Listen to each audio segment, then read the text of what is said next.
Welcome to This Organized Life. If you're a mom, wife, or coffee lover seeking advice on how to reduce clutter and reclaim time, look no further than your host, Lori Palau, founder of Simply Be Organized and author of Hot Mess, a practical guide to getting organized. For a lot of people, clutter is their dirty little secret, but it doesn't have to be. Each week, we will share practical tips, chat with experts, and provide strategies on how to keep you organized. I hope that by sharing our stories, you feel a little less alone and more empowered to tackle the areas that are holding you back. So let's get started!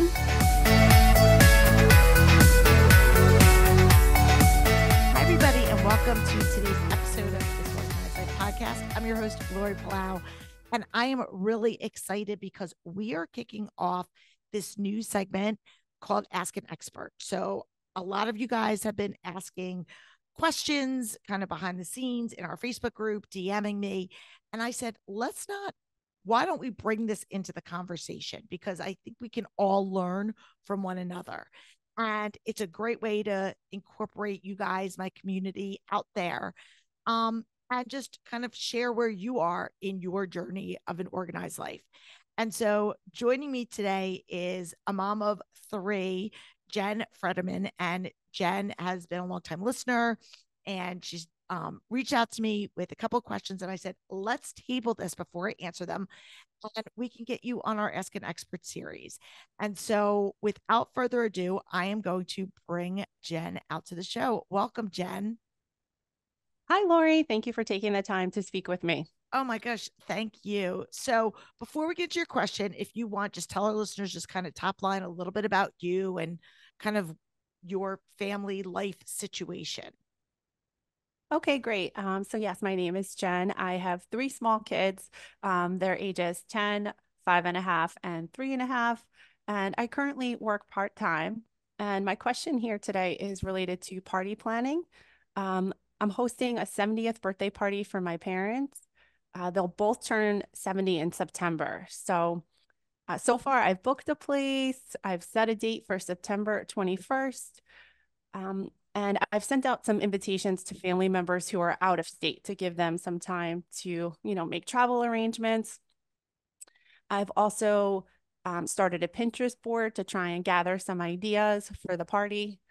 I guess my main thing is with three small kids, September is already a very busy time. So I don't want to wait till last minute. So if you have any strategies or anything that you can think of to help me plan in advance, maybe set some kind of a timeline, I'd really appreciate that.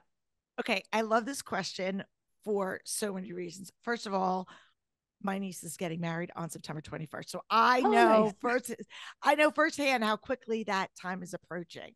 And at the time that we're, recording this, it's coincidental that we just dropped our an episode for our tip of the week about using Pinterest as a great party planning tool. It's actually my favorite party planning tool to just kind of gather information. And I think there's so many logistics. I could do an entire episode on this topic. So I'm going to try to kind of condense some thoughts and give you some like tactical strategic things. So first of all, you've done the right things in terms of, and this is for anybody that's planning a party, picking the date and selecting your venue and locking that in are probably the two biggest factors for any type of party planning or event that you're doing. Is when is it going to be? Where is it going to be? Let that be done.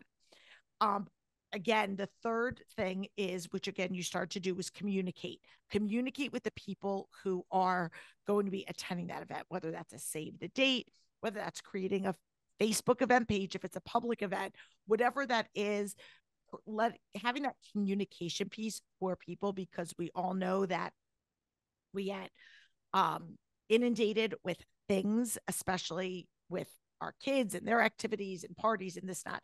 And for something as monumental as your parents' 70th, you're going to want those key people there. So again, like you said, you've done all the right things of starting that. The next thing I think is really important is jotting down a timeline.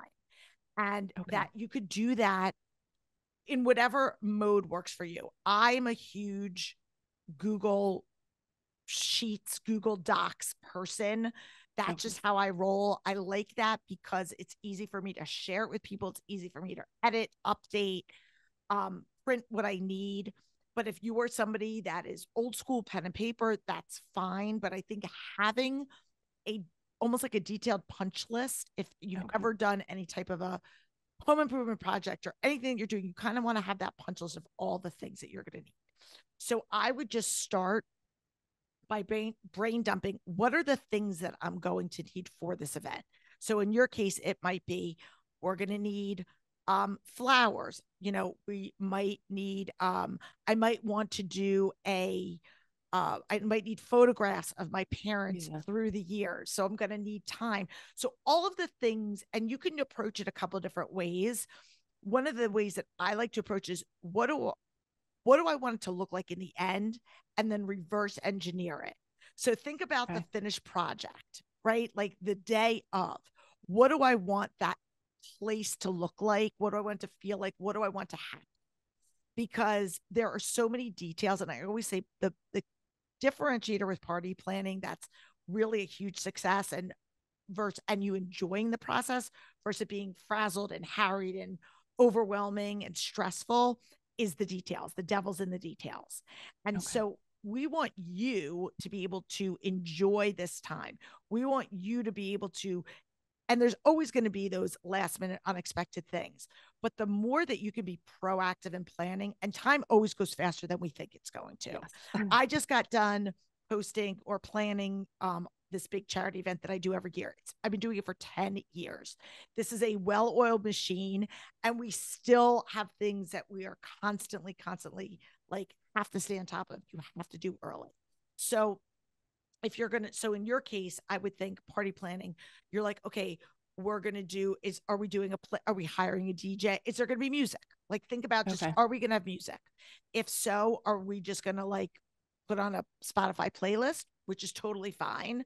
Are we hiring a DJ? What's that going to look like? Are we going to have flowers? If so, is the place doing centerpieces, or am I doing just even, bouquet of flowers for my mom for her birthday and doing something for my dad? What about the food? Is the venue doing the food, or are we bringing that in from outside? And what do we want that menu to look like? Is it going to be a sit down? Is it going to be a buffet? So like anything that you would start, I would brain dump any questions. Are we doing cake? What is the dessert going to look like?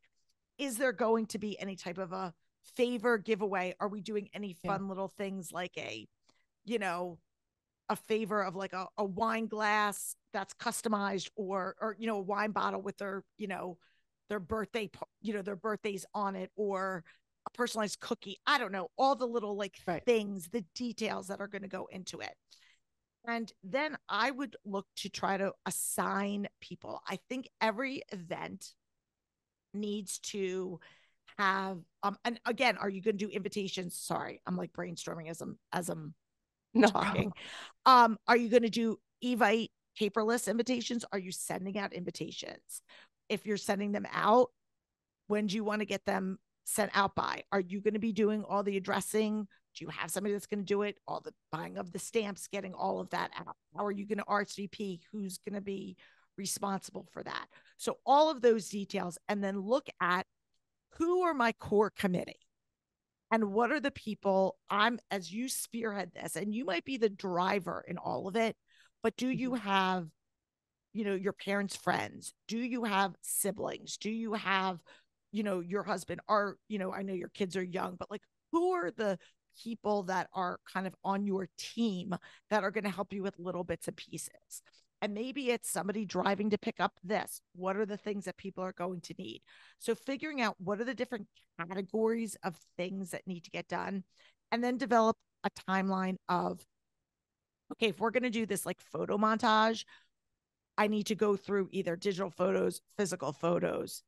How long is that going to take me? When do I need to get them printed by? All of that. And look at, if I want everything done, and I would aim to try to have everything done and ready to go by September 1st, so that you have those 3 weeks to any last minute hiccups. Then you can say, I need any of the stuff that I need done. That's my deadline. And a lot of people will be like, oh, we can wait to the week of. there's always going to be unexpected things. So try to give yourself that deadline beforehand. And I think it's important to, if you do have a little core committee that's helping you with this, have check-in meetings with them. Again, at the time that we're recording this, it's, the middle of May. So I would say, you know what, you brain dump it, you have your meeting June, and then maybe you do a check-in again in July, and you do a check-in in August. And in between, you could be talking, like in having little one-off conversations, but saying, okay, even if you have a team of 3 people, let's all come together. Where are we with everything? Where we need help? Where do we need hiccups? Or where are there hiccups?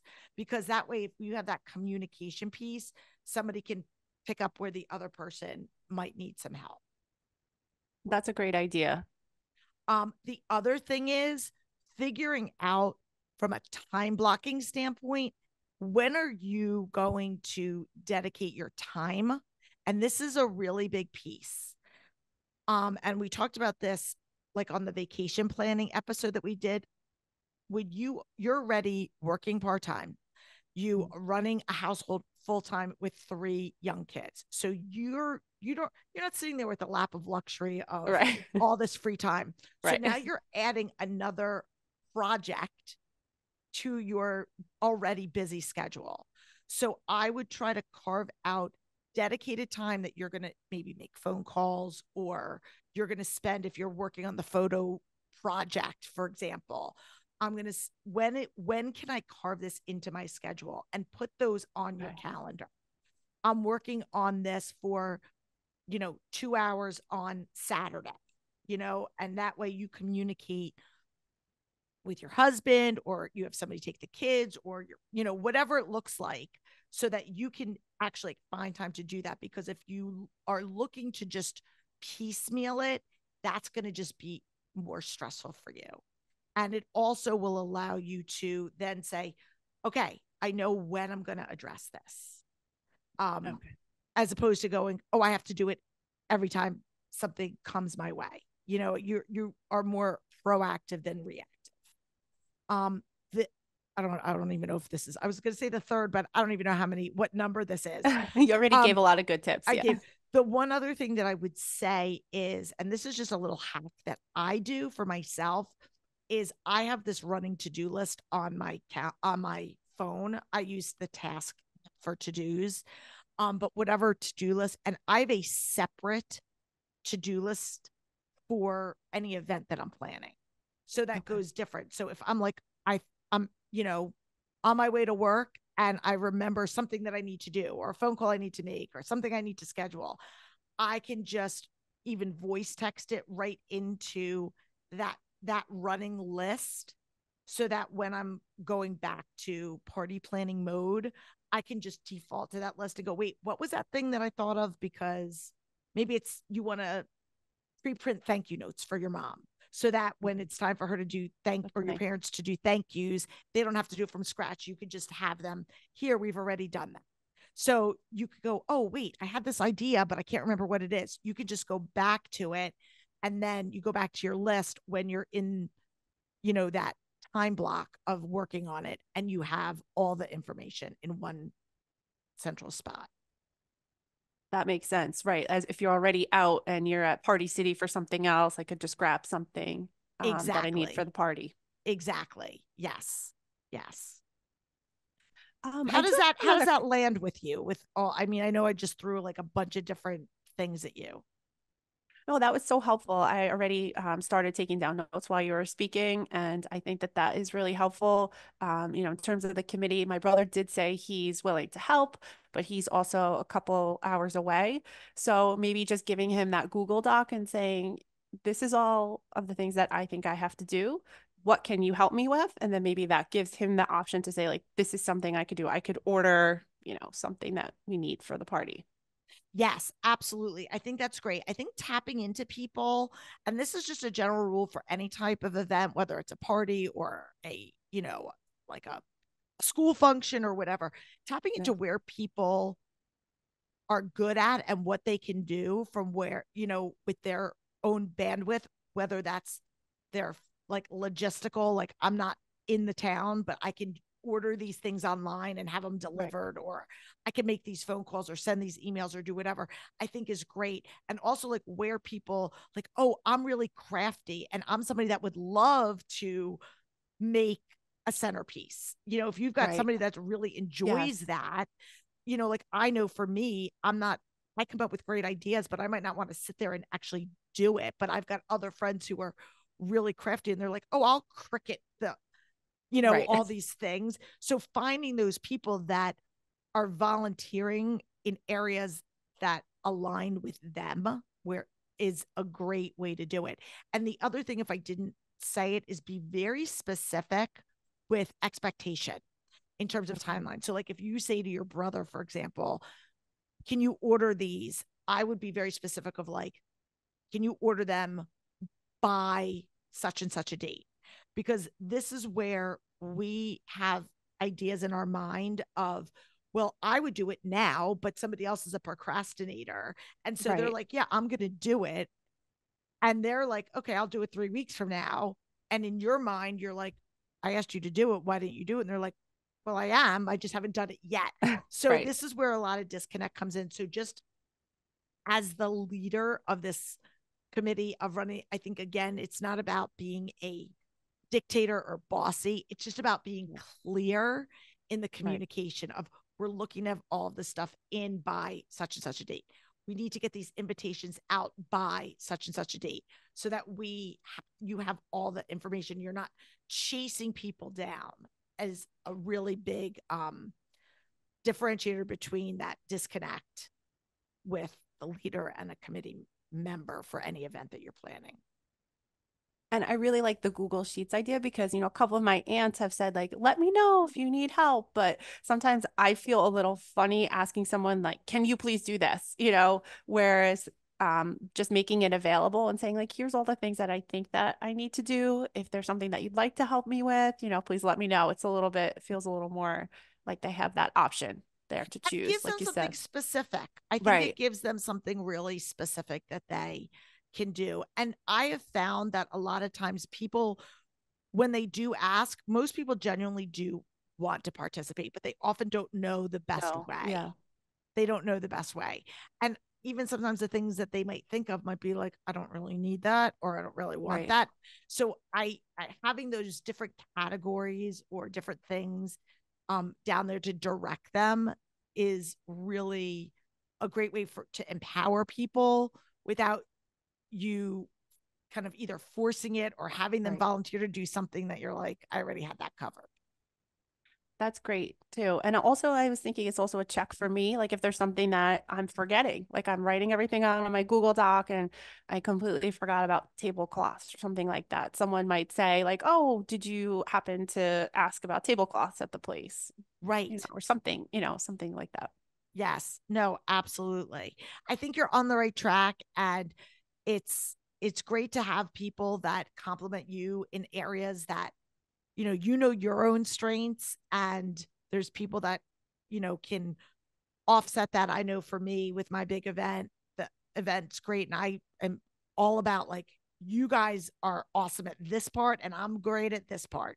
So as long as you know that all the different important pieces of the puzzle are all fitting together, that's really what matters most. And you could just be the like the driver of the bus, but it doesn't mean that you have to fill every seat. Right. And I think also you made a great point. And as you were saying that, I was thinking about just communicating also with the location, like just to make it very clear. Like they did say that they will have music, but I want to know what time the music's going to start so that I could plan some other things accordingly based on what time the music is starting. Yeah. And again, it's your parents' 70th. So are you going to be having speeches? Are you going to have people that you want to know that you want to say something? Are you going to just do an open, are you going to do an open mic? Like, hey, anybody want to say something? If so, I would have a defined time, because otherwise people could ramble on forever. So, so having those, oh, I know I'd like to say something, asking my brother if he wants to say something. Do the kids want to say something to their grandparents? Have them write something, or even write them a letter, like have them write their grandparents a letter, whatever that looks Oh, like. that's sweet. Yeah.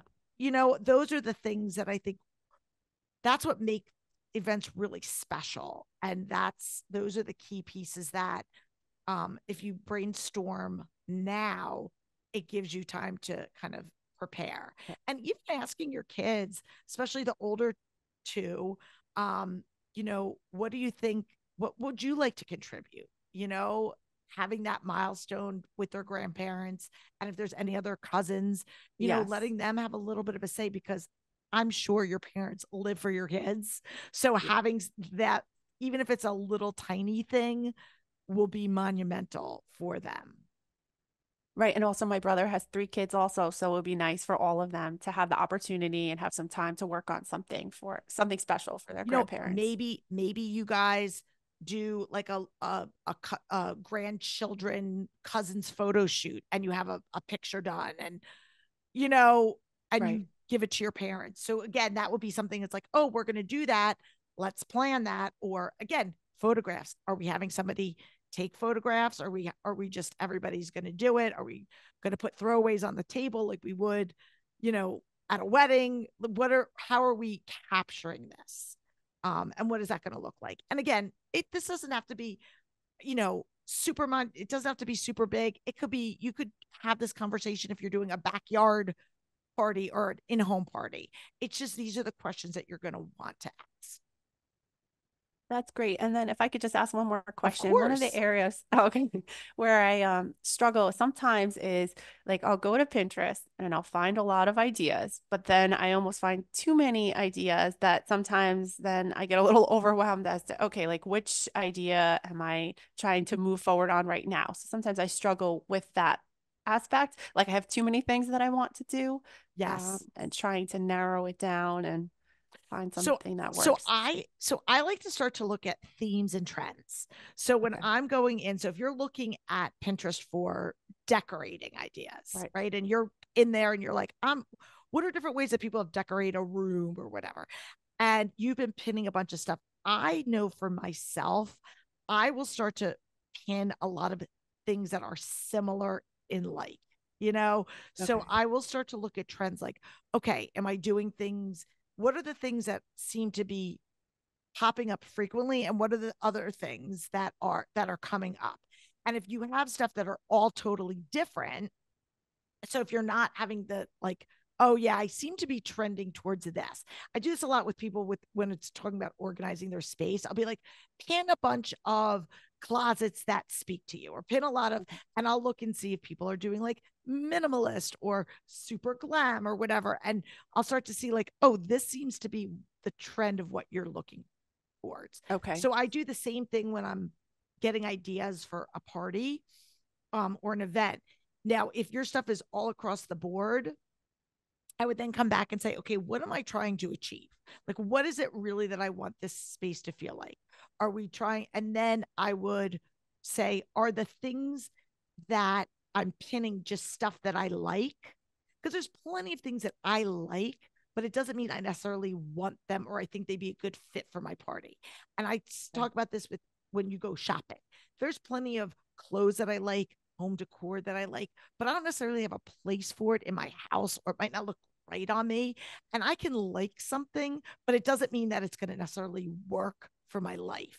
So when Okay. you're pinning stuff, go back, take a step back. If you're starting to feel overwhelmed, first of all, if you're starting to feel overwhelmed, step away, but then Okay. come back to it with a clear head and start to see, okay, what's similar and what's different. And are there things that I think, oh, this would be cool, but it really at the end of the day doesn't seem like it fits with my parents, or it doesn't fit with the idea, but it's still a cool idea. It could be a both and look at, does this align with what I think we're trying to achieve in look, in budget, in all of the components. Okay, that makes sense. I think that makes sense. And then also probably like referring back to the spreadsheet too, and like, Oh, yeah, absolutely. like trying to Absolutely. figure out how is this going to fit in, like, and the timeline, how much time does this take to do this, Yes, photo montage versus this one. exactly. And the one thing that I didn't talk about, which I should be saying with, even though it I would be remiss if I didn't mention it, is of course budget. So Right. whether this is for you or anybody, other listeners out there, it's really important, like any project that you're going to do, whether it's a home renovation project or whatever, is look at what is your budget for this project. And then you can chop that up into allocating that into each one of those. So again, I'm making a number up. If you're spending, $5,000 on a, if I have $5,000 to spend or $10,000 to spend or whatever that looks like, and you have the venue is X amount, then you can just start to subtract like you would budget anything, because we want to make sure that we're not going into debt or running short where you're like, oh, wow, now I can't have this because I spent so much on something else. So just tracking that is really good. And even if you're somebody that's like, hey, we have an open-ended budget, that's great. I still think it's a really good, healthy practice to track how much you're spending, to say, listen, I'm really spending, 50% on the venue. How much do I, you don't want to spend so much on decorations or whatever that looks like. Right. And just saying, is this really a good use of our resources? That's great. That's so helpful.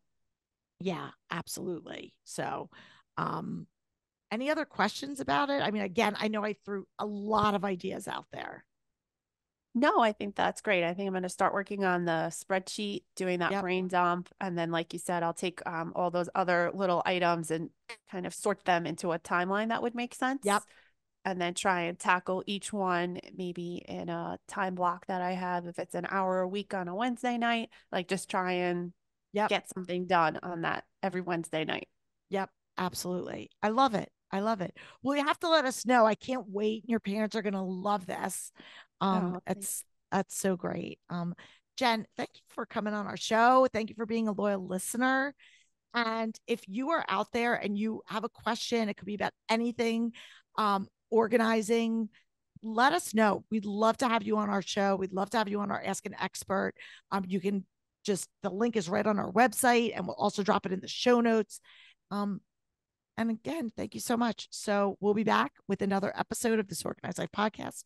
Until next week, I'm Lori Palau. Peace out. Thanks for tuning in. If you like this episode, please spread the love and share it with your friends. And if this is your first time joining us, make sure to click the subscribe button wherever you are listening so you never miss an episode. And while you're there, please leave us a review so other people know that our show is worth the listen. You can also find us on YouTube and Instagram at This Organized Life Podcast. And if you'd like to connect with us, you can head on over to our website at simply the letter B like boy organized.com, which is filled with tons of resources, including free downloads, checklists, links to our amazing organizing partners, and all of our digital offerings. I'll see you next week for another episode of This Organized Life.